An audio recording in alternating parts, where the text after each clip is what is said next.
Suriye'de Müslümanlar azmetti. ये video 1 जनवरी का, Suriye'de Müslümanlar लेकिन ये वीडियो 2025 में सबसे बड़ी जंग का सिग्नल दे रहा है। ये वीडियो है तुर्की के सबसे बड़े शहर का।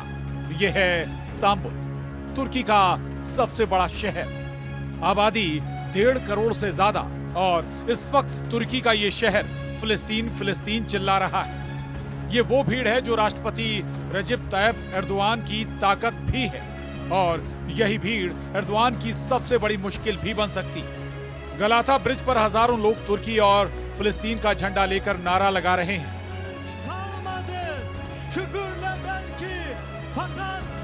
बैनर लिए हुए हैं जिस पर लिखा है गाजा में नरसंहार बंद करो।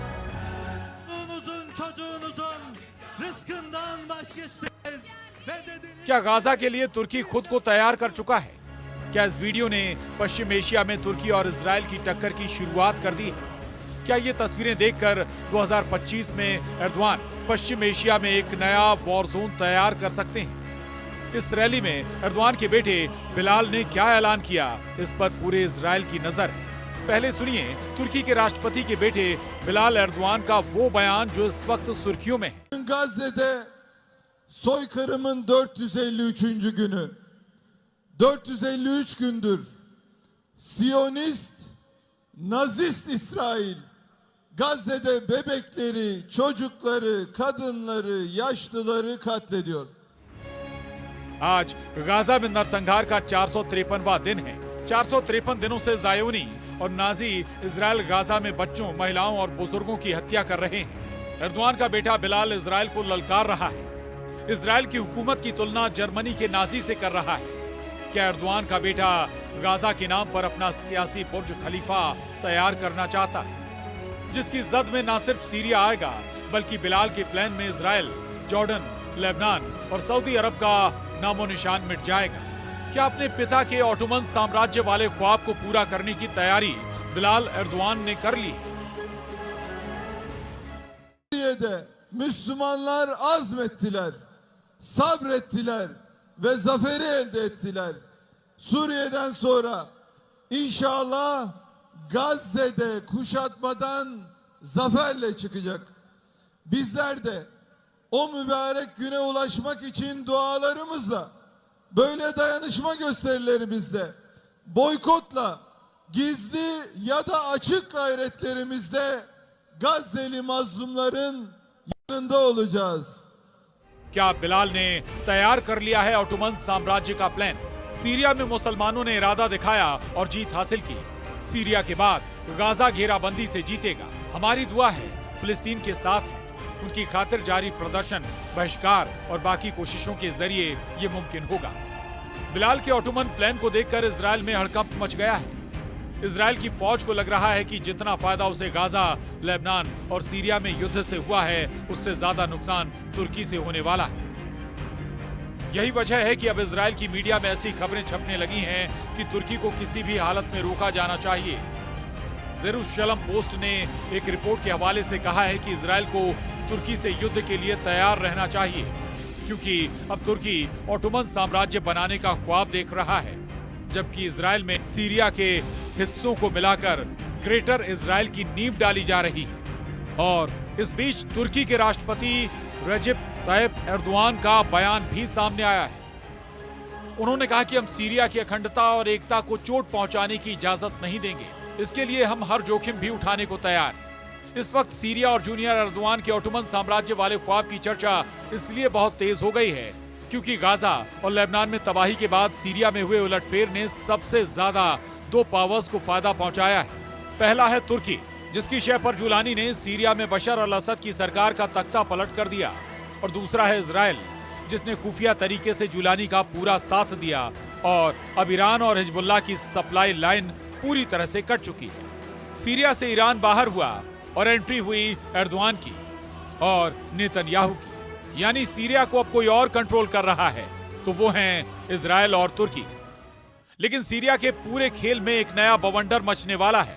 बवंडर ऐसा जिसके आगे यूक्रेन और गाजा की जंग फीकी पड़ जाएगी, क्योंकि एक तरफ नेतन्याहू का ग्रेटर इजराइल प्रोजेक्ट है और दूसरी तरफ है एर्दोआन का ओटोमन साम्राज्य का ख्वाब। और इन दोनों इंटरनेशनल साजिशों को लेकर इस वक्त 2025 की सबसे बड़ी टक्कर होती हुई नजर आ रही है। तुर्की के राष्ट्रपति रजब तैयब एर्दोआन का कहना है कि तुर्की ने कई बार अपने अस्तित्व और सुरक्षा की रक्षा के लिए अपने इरादे दिखाए हैं। हम अपनी सुरक्षा के लिए किसी भी वक्त तैयार हैं। जब से नेतन्याहू का ये वीडियो आया, पूरे तुर्की में कोहराम मचा है। सबसे ज्यादा तनाव में हैं तुर्की के राष्ट्रपति रजब तैयब एर्दोआन। एर्दोआन लगातार यही वीडियो देख रहे हैं जिसमें हेलीकॉप्टर से उतरने के बाद नेतन्याहू उस पहाड़ पर पहुंचते हैं जिसको कहा जाता है जबल अल शेख, यानी शेख का पहाड़। सीरिया की ऊंची चोटी को इजराइल में माउंट हेरमोन कहा जाता है। सीरिया में शेख के पहाड़ पर पहुंचकर नेतन्याहू बता चुके हैं अपना सीरिया पर कब्जे वाला बड़ा प्लान। और इस बीच इजराइल के प्रधानमंत्री बेंजामिन नेतन्याहू भी सामने आ गए हैं और उन्होंने साफ कहा, मैं रक्षा मंत्री, चीफ ऑफ स्टाफ, उत्तरी कमान के कर्नल, शिन बेत के प्रमुख और वरिष्ठ कमांडरों के साथ माउंट हरमन की चोटी पर इस नाजुक वक्त पर हम सब इस महत्वपूर्ण स्थान पर मौजूद हैं ताकि यहाँ पर इजराइल की तैयारियों का जायजा लिया जा सके। जब तक कोई दूसरी व्यवस्था नहीं बनती तब तक यही हमारी सुरक्षा की गारंटी है। एर्दोआन की बड़ी ख्वाहिश है कि अखंड तुर्की बनाया जाए, सीरिया के उन इलाकों पर कब्जा किया जाए जो ओटोमन साम्राज्य के दौरान उसकी जद में रहे हैं। इसमें सीरिया के इदबिल, अलेप्पो, दमिश्क और रक्का जैसे शहर हैं जिन पर एर्दोआन की नजरें गड़ी हुई हैं। ये चारों शहर इस वक्त एर्दोआन के एजेंडे में हैं और लगता है कि सीरिया के इन शहरों के लिए तुर्की अब इजराइल के खिलाफ फिलिस्तीन वाला मोर्चा भी बंद करने के लिए तैयार है। क्या एर्दोआन का ये रवैया फिलिस्तीन के सबसे बड़े समर्थक ईरान और सीरिया के बीच युद्ध करा सकता है? क्या ये युद्ध वर्ल्ड वॉर में तब्दील हो सकता है? ये सवाल बार बार उठ रहे हैं। तुर्की की नीयत साफ नहीं है, ये बात ईरान बहुत अच्छी तरह से जानता है। एर्दोआन अपनी पार्टी के एक सम्मेलन में ये कह चुके हैं कि पहले विश्व युद्ध के बाद अगर अलग तरीके से सीमांकन होता तो अलेप्पो, दमिश्क, इदबिल और रक्का तुर्की में होते। पहले विश्व युद्ध में ओटोमन साम्राज्य का नक्शा देखिए। पूरा लेबनान, फिलिस्तीन, सीरिया और इराक का बड़ा हिस्सा, यहाँ तक कि पश्चिमी और पूर्वी सऊदी अरब तक ओटोमन एम्पायर फैला हुआ था। इसीलिए ये मैप देखकर एर्दोआन की कसक रह रहकर बाहर आती है जब ये नक्शा देखकर सऊदी अरब भी चौकन्ना हो गया है। अब बशर अल असद की सरकार गिरा जाने के बाद सीरिया में तुर्की को दबदबा बढ़ाने का बड़ा मौका मिल गया है। लेकिन सीरिया में तुर्की का दायरा बढ़ने का सबसे बड़ा फायदा इजराइल को हुआ है, क्योंकि अब सीरिया में सबसे ऊंचे शेख के पहाड़ पर भी नेतन्याहू के कदम पड़ चुके हैं। नेतन्याहू का ये वीडियो देखकर ईरान भी बहुत ज्यादा तनाव में है, क्योंकि लेबनान तक उसकी पहुंच अब पूरी तरह से है, जबकि हिजबुल्लाह की सप्लाई लाइन कटने से ईरान की मुश्किल बहुत ज्यादा बढ़ चुकी है।